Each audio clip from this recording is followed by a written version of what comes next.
Hi, I'm Kimberlee Stafford, a partner in the Tonkin Torp Real Estate and Land Use Practice Group.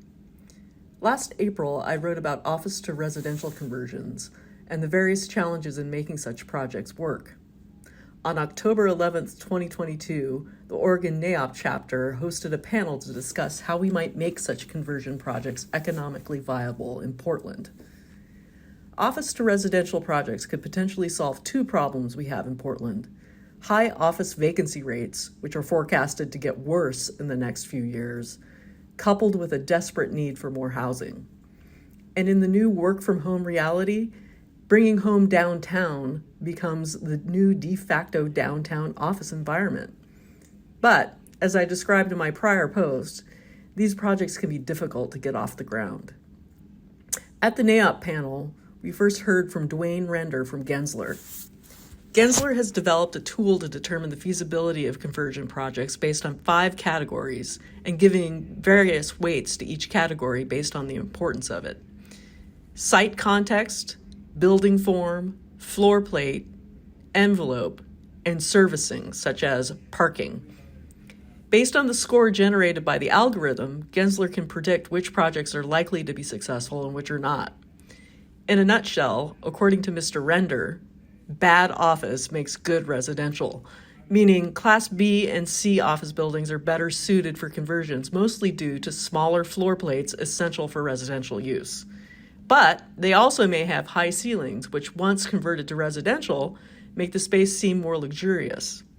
He also noted that creating additional amenities may compensate for other project deficiencies, such as an irregular building shape. Mr. Render then showed some examples from Calgary, Alberta, of successful office-to-apartment conversions, and noted that Calgary has been able to increase downtown residential by 23%. We next heard from Michelle Schultz with GBD Architects, who put things in context for Portland. She agreed that smaller floor plate buildings close to amenities make for the best projects, and that Class B and C office buildings in downtown Portland may also have operable windows, which is helpful for conversions.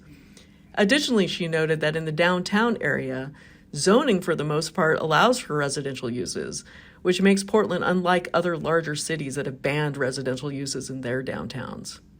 However, in order to entice people downtown, there need to be amenities like daycare, schools, and grocery stores, especially if the subject building doesn't have parking. But the biggest issue when it comes to Class B and C buildings is the need for seismic upgrades for residential use. Such upgrades are usually what makes conversion projects prohibitively expensive compared to new development. Ms. Schultz emphasized the need for financial incentives to make the conversions pencil out, which is where the final panelist came in.